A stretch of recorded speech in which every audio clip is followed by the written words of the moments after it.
medical mail reporting that there had been a shooting at his residence. We have alleged that they murdered both of them, and they murdered them with shotguns. Joseph Lyle Menendez, 22, for the August murders of his mother and father, Maria Louise Kitty Menendez and Jose Enrique Menendez.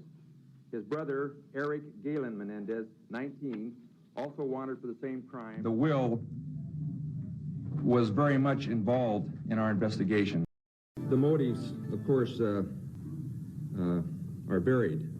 It's no big secret that the Menendezes had an estate that was worth millions of dollars. And then, of course, who knows what really goes on within a family. Psychologist's interview with the sons following the murder was crucial to breaking the case. A therapist is like a priest or minister in the sense that people come in and confess. Two California brothers have pleaded not guilty to charges they killed their wealthy parents. Lyle and Eric Menendez were arraigned yesterday on charges they murdered their parents to inherit a $14 million estate. If the brothers are convicted, they could face the death penalty. The Menendez brothers admit they murdered their wealthy parents, Jose and Kitty, surprised them and shotgunned them to death at the family mansion. Their defense? They were fighting back after years of abuse. It will become apparent that this murder was unlawful, unjustified, and wholly premeditated, and that it was accomplished through a conspiracy into which Lyle Menendez entered with his brother, and that but for a few mistakes they made, this was almost the perfect murder. Jill Lansing began her opening statement for the defense. We're not disputing where it happened, how it happened, who did it. We're not disputing when it happened. The only thing that you are going to have to focus on in this trial is why it happened. What we will prove to you is it was done out of fear. She went on to describe the lifestyle the brothers enjoyed growing up and tried to show that money was not the motive for the murders. She stated that before the murders, Lyle would drive his Alfa Romero that he received for graduation, that he was attending Princeton, and that he had private tennis coaches, went on luxury vacations, and had credit cards since he was 15. Everyone who knew Lyle Menendez, knew he had all of the money that he needed. Lansing talked about the catalyst for the murders and how it happened long before that fateful night.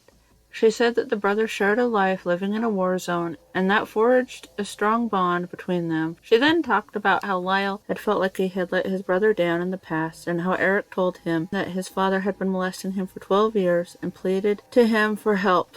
Lyle had to stand up for his brother. He believed him because he remembered what had happened to him when he was much younger. He remembers what it felt like.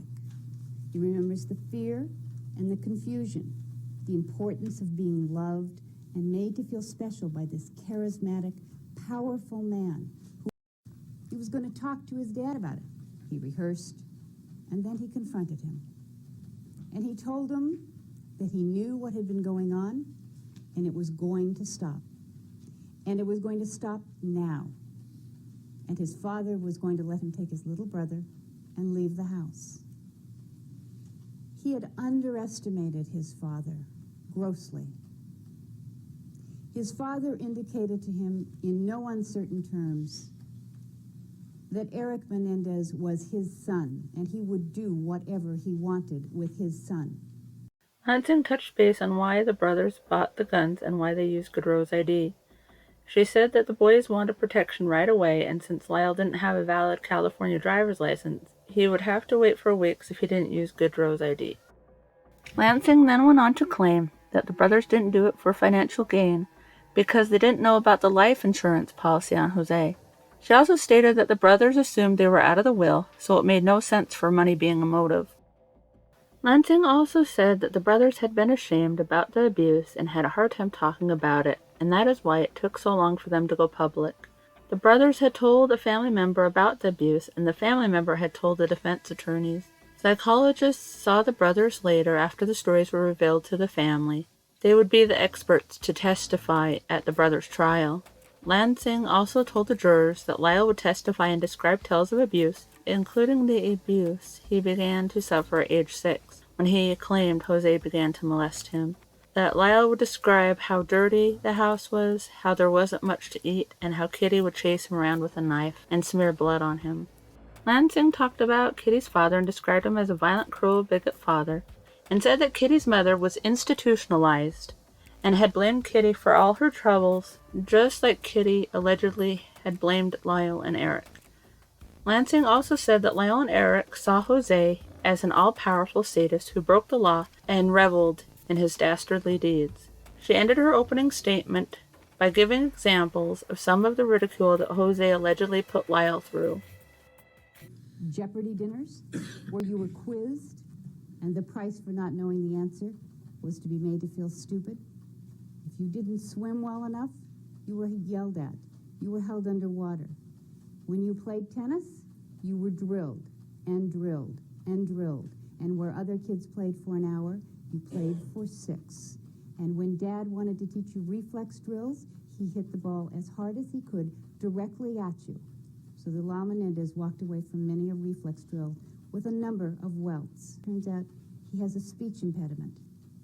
He's ridiculed, he's laughed at, he starts a sentence and is humiliated and stops talking. He walks like a duck with his feet out, and his father quacks and tells him not to walk with him. It's too embarrassing. When at 14 he's still wetting the bed, his sheets appear on the breakfast room table. When he brings a rabbit home from school, he comes home and asks his mother where the rabbit is. His father tells him, go to the garbage. And there is the rabbit with its head smashed. And when Lyle had the nerve to go into a deli at about age 7 and buy some junk food, he just socked him in the stomach. And when in wrestling, Lyle grabbed him during the time he was being molested, Jose took him and threw him into a table, a coffee table. And you will still see the scar on his eye. And we have a photograph, and we have medical records. Lyle also has a scar that runs down his lip to his chin. When he was about 16, he was out practicing tennis. And his father watched him and came and harassed him and pushed him in ways that his coach said he'd never seen done before. And when Lyle yelled at him to shut up, his father grabbed him, put him in the limousine, grabbed him by the throat, and socked him square in the face, and said, if you ever embarrass me again, I will kill you. He began the sexual molestation, and Lyle felt confusion and fear. Objects were used, which hurt, and eventually there was an anal rape, which hurt even more. In 1986, the family moved to California, and about this time, Kitty Menendez discovered that her husband had been having an affair for approximately 8 years. An already unstable woman now got worse. She was taking massive dosages of antidepressant drugs. She was drinking. She was acting in all kinds of obsessive ways. She was leaving suicide notes for her sons. She was attempting suicide. She was threatening to poison the family. A crazy woman got even crazier. Lyle's jury was dismissed and Eric's was brought in. Lester Kiriyama was ready to deliver the opening statements for the prosecution. Kiriyama was a seasoned prosecutor who seemed to hold the brothers in great contempt. He had not tried a death penalty case before.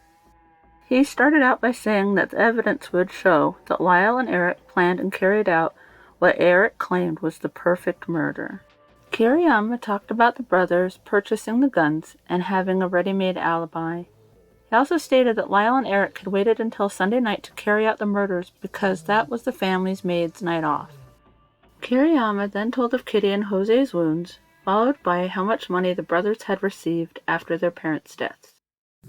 The defendants thereafter collected $200,000 each on September 8, 1989, and another $125,000 each on September 15, 1989, in insurance proceeds from their father's life insurance policy.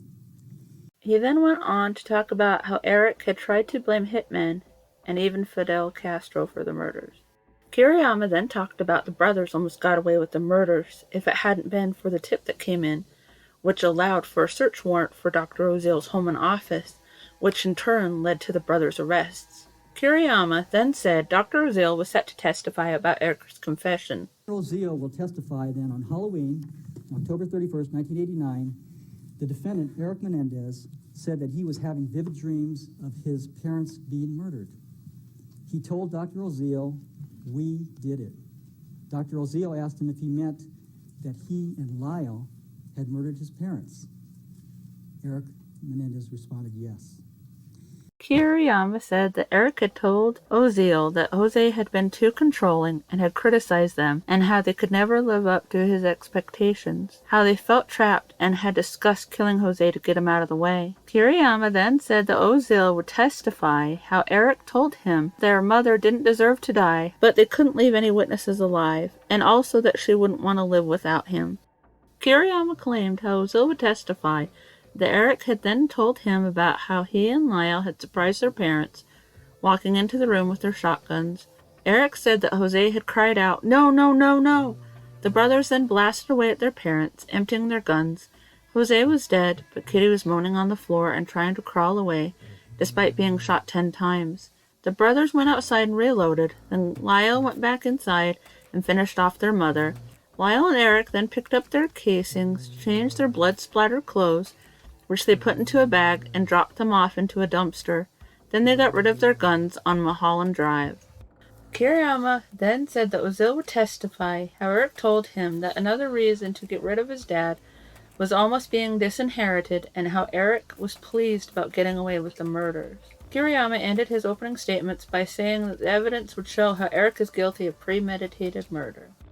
Leslie Abrams was now up for the defense. This is supposed to be an outline of the evidence that we intend to prove both through live witnesses, through exhibits,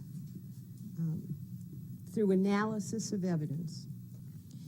And the purpose of opening statement by the defense is to let you know what evidence we will be producing when our turn comes to put on our case. Abramson said that Eric had entered a plea of not guilty to first-degree murder with special circumstance. Abramson summarized the murders and the events leading up to them, just as Lansing had in her opening statements. One thing that was newly stated was that Eric was the one who used Goodrow's ID and signed his name on the form for the guns. He had also carried around Goodrow's ID for some time because Eric had lost his, and he also could use the ID at places he was too young to get into. Abramson then explained how the brothers expected an immediate response to the shooting, but when that didn't happen, they decided they would try to construct an alibi and get rid of any evidence they could. Abramson then spoke about Eric's mental state that night of the murders. He was falling apart. When the police arrived, they observed that Eric Menendez was obviously, visibly, dramatically hysterical. He was, as one of the officers will testify, traumatized. Abramson said that during his interview with police, Eric lied to them because he was 18 years old, had a lifetime of abuse, was in a state of shock, and did not want to go to jail. She said that his family noticed that he was in distress and had sent him to a doctor. Abramson said that Eric had lost a lot of weight and had PTSD from the ordeal. She said that experts would testify that Eric didn't have the post-crime mental state of a calculating killer.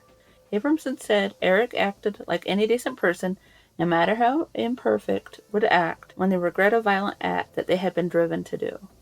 She said that Eric confessing to what he had done within the first couple weeks was further proof of him having a guilty conscience. First, he confessed to Craig Signorelli and then to Oziel. Abramson then stated that Eric hadn't told Signorelli nor Oziel his motivations for the killings, but he would tell the court.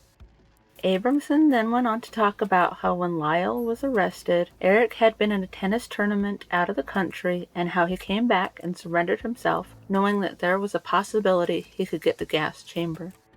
Abramson said that many witnesses would testify their observations of Eric and his family over the years to help paint a picture of the treatment the brothers received from their parents, because the abuse they received at the hands of their parents was the motivation behind the murders. She then said that the experts to testify were among some of the highest credentialed professionals in the areas of research into child abuse and the evaluation and treatment of abused children.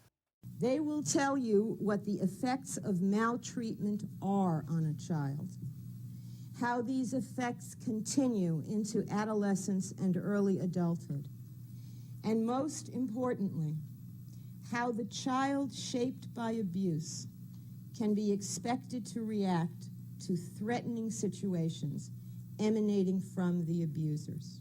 What happens to the personality structure and the character structure?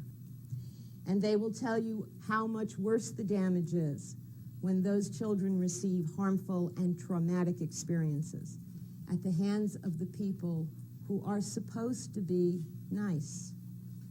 She said that the experts would share their exhaustive evaluations of Eric. She said that each evaluation was over 40 hours, with one expert having spent over 200 hours with him, and how their opinions were that Eric was a young man who suffered from extreme forms of lifelong sexual, emotional, and physical abuse at the hands of his parents. Abramson said that a highly experienced forensic psychologist subjected Eric to an extensive battery of psychological testing, which the experts took into consideration along with Eric's school and medical records, as well as the interviews by witnesses that will be testifying. She said that the experts also inspected crime scene evidence that will be shown in court. She said that Eric was abused for 12 years by his father, starting when he was 6 years old, and that it started out as inappropriate touching and escalated in a carefully calculated pattern of grooming.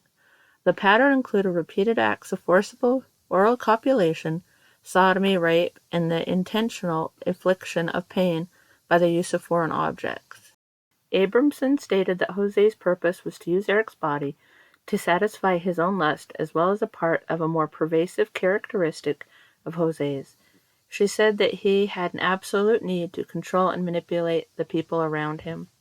She said that many witnesses would testify how Jose enjoyed, to an extraordinary degree, asserting his power over those weaker than himself, especially his boys. She said that some of those witnesses loved him in life and still loved him. Abramson said that Jose was physically strong, aggressive, intense, driven, supremely arrogant, and was described as having no boundaries. She said that adults as well as children were in constant fear of him, and that Jose was also intelligent and could turn his charm on and off at will. She said the witnesses would testify how Jose thought of himself as a superior being, and that he had taught his kids that their family was superior and that being rich was all that mattered. As our experts will tell you, Mr. Menendez, as a perpetrator of incest, was true to his aggressive, competitive, and fundamentally violent nature. Abramson talked about how not all incestuous parents are violent towards their victims, but even the victims of non-violent perpetrators fear death at the hands of their violators. She said it is because when a child is treated like an object, they sense that they are expendable. Young Eric Menendez had more vivid examples of his father's potential lethality towards him. This, after all, was a man, you will hear, who pulled Eric's hair when forcing this 11-year-old to orally copulate him, who slapped him repeatedly when the child cried after his father ejaculated into his mouth for the first time, who forcibly sodomized him after repeated prior attempts caused the child to cry out in pain. She went on to explain how Jose had terrorized Eric even before the sexual abuse started, how Eric would pass out on the tennis court, and how he almost drowned in the pool. Abramson said that Jose thought that Eric was weak and not Menendez, so he would use needles, tacks, wooden implements, and knotted ropes to make Eric tougher. She said that Eric called these dark days, and that the experts and Eric would testify that the dark days taught him how not to feel physical pain, how not to think about terrible things that are happening to you while they're happening, how to hate yourself and think you're a coward, and how never to trust an adult, especially one that is supposed to love and care for you. Abramson said that the crimes against Eric happened in secrecy, and no one stood up for him to get him vindication. She said that the last time Eric was molested was a week before the murders. She then talked about how 3 days before the murders that Kitty admitted to Eric that she knew all along about the molestation. Abramson said that Eric always had suspected his mother knew, but he adored and loved her and didn't want to believe it. Abramson said that Eric didn't tell his mother before about the molestation because Jose had told Eric that it was their special secret. Abramson said that Eric hadn't had any affection from his father and was desperate for it prior, and that he was always comparing him unfavorably to Lyle. So when Jose would make Eric partake in massages and mouth massages, Eric saw it as affection from his father. When the altercations would turn violent, Eric felt like it was he who did something wrong and would blame himself. Abramson said that many would testify that Kitty seemed angry all the time at Lyle and Eric and would have uncontrollable rages over nothing. And that when Eric was sick and stayed home from school, she would lock him in her closet. She would also lock Eric in the closet and call him stupid and a dummy for having problems with his schoolwork. Abramson went on to talk about how Kitty was afraid of Jose, who treated her with disrespect. She said that Eric believed that Kitty was a victim too and felt protective of her. Abramson said that Kitty never asked Eric why he was crying when his dad left his room, but she would teach him how to cover up the evidence of tears. She would also force him to submit to a periodic inspection of his genitals. Abramson went on to talk about how Kitty's therapist thought she was keeping sick and embarrassing secrets that were sexual in nature. She then said that witnesses would testify that Kitty was obsessed with status and social position, and that she was the day-to-day enforcer of the pressure cooker training program for the boys. She said that the Menendez home was described as a boot camp, and Kitty was described as a cold, distant, and sometimes hostile parent who was an extremely secretive and private person. Abramson talked about how Kitty tried to portray her family as perfect, and she frequently lied to Jose's sister Terry, whom she was closest to, about how Eric was doing well in school when Eric was barely average. Kitty hid the fact that Eric had learning disabilities, had troubles understanding oral instructions, and was dyslexic. She said that Kitty wouldn't get Eric help, even when his school signed him up for a special after-school learning program. She wouldn't take him. People will tell you that it was clear that her attitude was that her children, one of her sources of prestige and status, had to be perceived as perfect for her to be perceived as superior. So she sacrificed her son's need to learn to her need to be seen as a superior person like her husband. Abramson said that a family member would testify that in the Menendez family you were to win at all costs via Jose's motto. She went on to talk about how teachers feared Eric and Lyle's parents and how they were too scared to intervene. She said that the parents did a good job of isolating them from other adults. She said that Eric knew that no one would stand up to his parents and that they were too powerful and that he knew there was no adults that could rescue him. She said that Jose would pit the brothers against each other and teach them to distrust each other. She said that one expert would testify that Jose's style of parenting was a classic divide and conquer. She went on to talk about how Lyle was a typical older brother who would bully Eric sometimes when Eric was smaller, but as they got older, Lyle would defend him in small and subtle ways against their father's wrath. She said that Lyle became the one person on earth Eric felt safe with. She talked about how Eric held onto the hope that when he graduated high school, he would go off to college and be free of his father's affection. Abramson said that Eric was happy when they moved to California because for a little while his father left him alone, but soon he would notice that there was trouble brewing between his parents and his mom was falling apart.